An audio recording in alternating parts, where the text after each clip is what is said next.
You know what's funny about gaming discourse now? The second a game becomes beloved, people suddenly act like it descended from heaven with absolutely zero flaws. And look, I do get it. I really do. Because when a game hits you emotionally, when it gives you moments that stick in your head for months, you naturally want to protect it. You want to call it perfect. But sometimes, the best way to praise a game is to actually be honest about it. And that's exactly why I think Clair Obscur Expedition 33 is such a fascinating game to talk about. I mean, no, I don't think it's flawless. I don't think it reinvented every mechanic in RPG history. I don't think every single design decision lands. But I do think this is one of the most emotionally powerful, creatively refreshing, and genuinely memorable RPGs we've gotten in years. This is the kind of game that reminds people why turn-based RPGs still matter. Clair Obscur Expedition 33 is a masterpiece.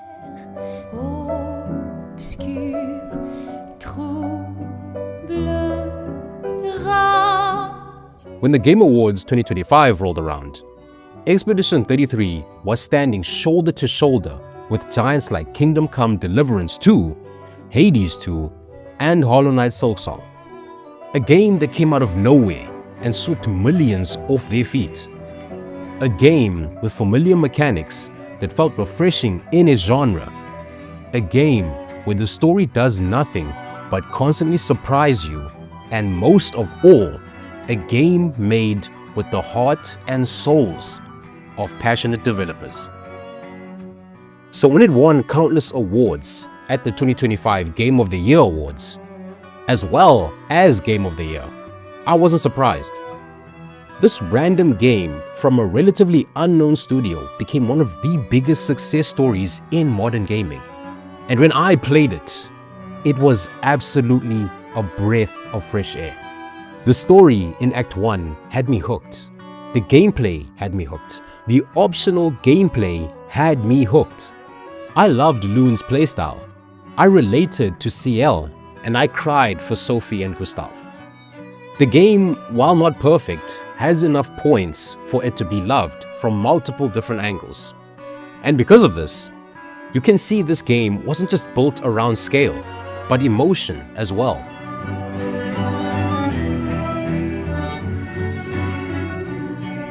One of the biggest things Expedition 33 proved is that turn-based combat never stopped being good.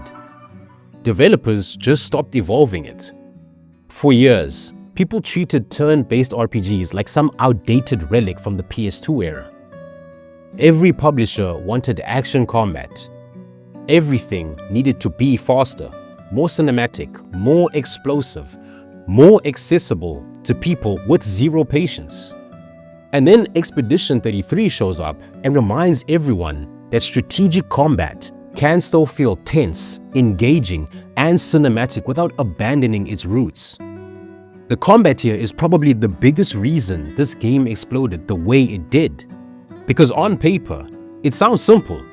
It's still fundamentally turn-based. You select skills, you manage builds, you exploit weaknesses. But then the game adds real-time defensive mechanics through dodges and parries, and suddenly, every fight feels extremely interactive. You are no longer just standing there absorbing damage like classic RPG characters waiting politely for death. You are involved in every second of the gameplay. And personally, that completely changed the experience. I grew up playing games like Pokemon Emerald and Sapphire, and a ton of older turn-based RPGs, where combat could eventually become autopilot. Expedition 33 never really fell into that trap for me because enemy attacks demanded attention for parries. So timing mattered and pattern recognition mattered. Landing a perfect parry chain during a brutal boss attack genuinely felt so satisfying. Parrying an entire combo without getting hit feels incredible. Expedition 33's combat is flashy and engaging, but mechanically, it doesn't always reach that level of satisfaction. And that's important to acknowledge because sometimes online discussion gets way too extreme. People started acting like Expedition 33 invented interactive turn-based combat. I'm here to tell you it didn't. What it did was modernize it in a way that massively expanded its audience. That's the difference.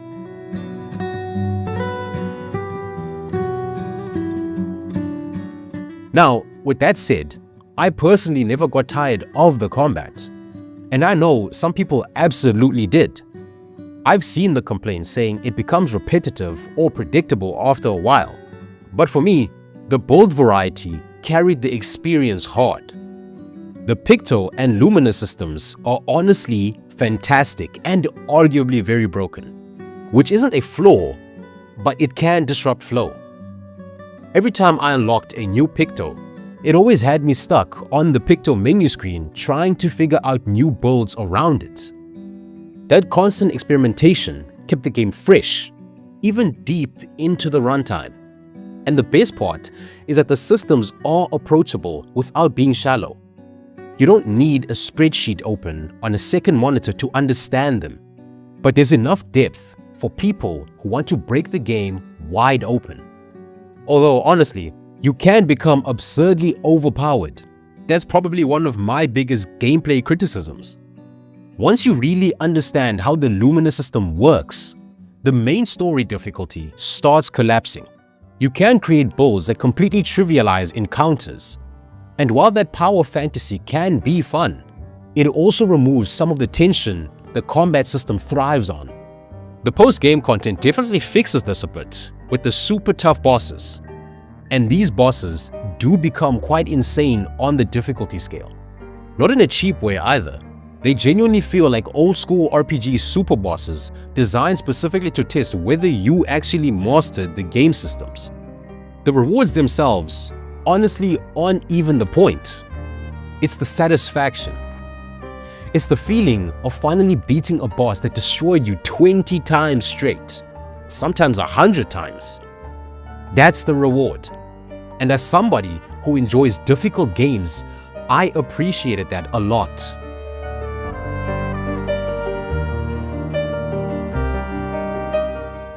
Now, here's where I need to be real, because this is the part people gloss over way too often. This game is not some revolutionary open-world RPG. Technically, yes, there's an overworld map. Technically, you travel between locations. But the actual exploration areas themselves are mostly linear pathways with side routes and optional encounters. I actually think one of the reasons the pacing works so well is because the game doesn't waste your time with giant empty spaces full of meaningless filler content. But I do think some fans oversell the exploration side of the game. If you go into Expedition 33 expecting something like Elden Ring, where discovery constantly reshapes your experience, you are going to be disappointed. This game is much more curated and focused. It's closer to classic JRPG structure than modern open-world design philosophy. And personally, I think that restraint helped the game, because the real focus was always the story.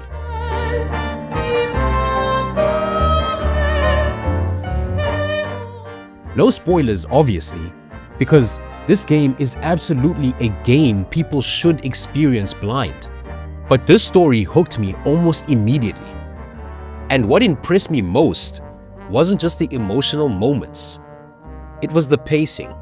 So many modern RPGs take forever to get going.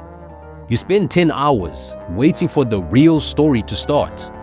Expedition 33 wastes absolutely no time emotionally investing you in its world and characters. Within the first hour, I already cared. And the craziest part is that the game somehow maintains that momentum throughout almost the entire experience. There are a few sections that genuinely feel like filler.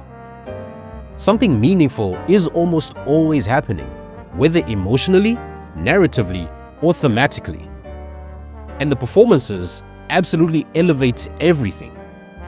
You've got actors like Ben Starr, Jennifer English, Charlie Cox, and Andy Serkis, delivering incredible work across the board. The emotional authenticity of these characters is what makes the game land so hard. Their fear feels real, their exhaustion feels real, their hope feels real. And that emotional sincerity is what separates memorable stories from forgettable ones. The game doesn't just throw shocking moments at you just because. It earns its emotional beats through character investment. That's why people connected to it so strongly.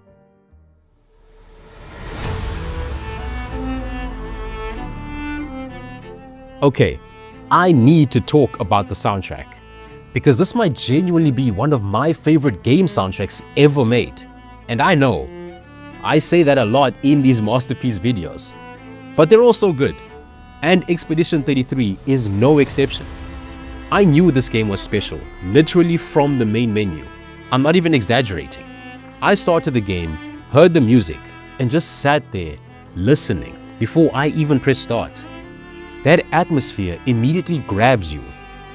There's this haunting, emotional quality to the soundtrack that perfectly matches the game's tone. And the fact that such an incredible soundtrack came from a relatively unknown artist is insane to me. This is one of those soundtracks that doesn't just support the game, it becomes part of your memory. Months later, you randomly start humming tracks from it. Certain songs instantly bring entire scenes back into your head. That's when you know a soundtrack truly succeeded. Gaming has always had incredible music, but Expedition 33's soundtrack feels uniquely emotional. It doesn't just hype you up for combat. It communicates grief, beauty, loneliness, hope, all of it. I think the music did a massive amount of heavy lifting emotionally throughout the story. Not because the writing was weak, but because the soundtrack just amplified everything.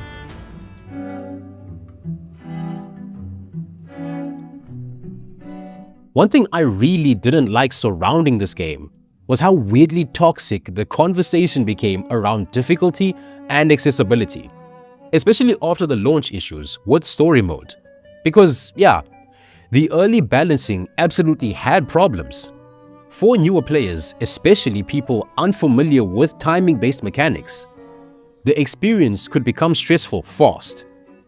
I had friends who struggled hard with it at first, then didn't return to the game, and I completely understood why. The timing windows, enemy aggression, and pressure-heavy combat design can genuinely overwhelm people who just want to experience the narrative. But somehow, the internet turned this into another stupid argument against the game instead of discussing it normally. And that's frustrating, because Expedition 33 actually represents something important. It proved that there's still a huge audience for turn-based RPG storytelling. Not everyone wants hyper-punishing combat systems that require 50 hours of mechanical mastery. Some people simply want incredible characters, emotional storytelling, beautiful music, and engaging progression systems. And there is absolutely nothing wrong with that.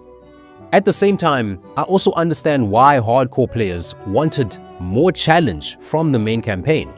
Because once you optimize your builds, the difficulty curve drops significantly.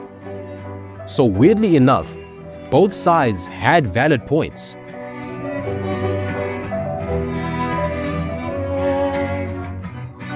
I think the biggest reason Expedition 33 exploded the way it did is because it arrived during a time when people were desperate for sincerity. This game doesn't feel manufactured. It doesn't feel like it was designed entirely by committee. It feels passionate, and players can sense that immediately. You can feel when developers genuinely care about storytelling, music, atmosphere, and emotional payoff. That authenticity matters, especially in an era where so many games are built around engagement metrics, battle passes, and monetization pipelines before gameplay even enters the conversation. Expedition 33 reminded people why they fell in love with RPGs in the first place. Not because of map size, not because of graphical fidelity, not because of endless content checklists, but because games can make you feel something.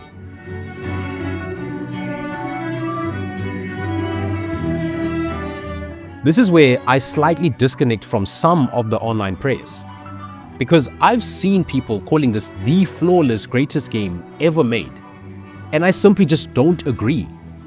The exploration is limited, the balancing can break. The combat, while excellent, isn't revolutionary in every aspect.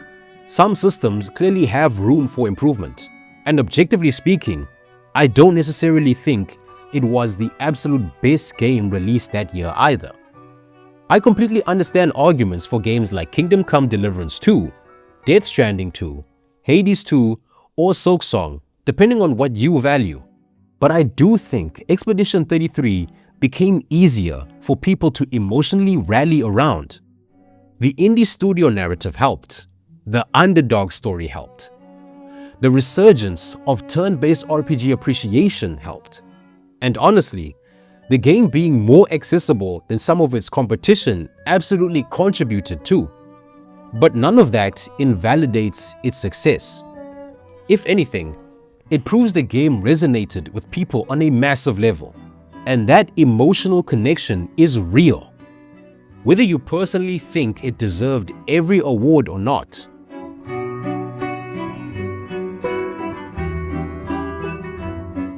Years from now, I genuinely think people are still going to talk about Expedition 33. Not because it revolutionized game design, but because it reminded the industry about emotional craftsmanship. This is one of those games where people will remember specific scenes forever. They'll remember the soundtrack. They'll remember the characters. They'll remember how they felt during certain moments. That kind of impact is rare. And honestly, I think this game also opened the door for more developers to experiment with modern turn-based systems again. For years, publishers treated the turn-based RPGs like niche products with limited appeal. Expedition 33 completely shattered that perception. And for fans of the genre, that's honestly one of the best things this game could have done. At the end of the day, I don't think you need to pretend a game is flawless to call it a masterpiece. A masterpiece doesn't have to be mechanically perfect. A masterpiece doesn't have to dominate every category objectively. A masterpiece is a game that leaves a permanent mark on people. And Expedition 33 absolutely did that. It's one of the few modern RPGs that genuinely made me feel emotionally invested from start to finish. The combat stayed engaging. The music was just phenomenal. The characters felt human.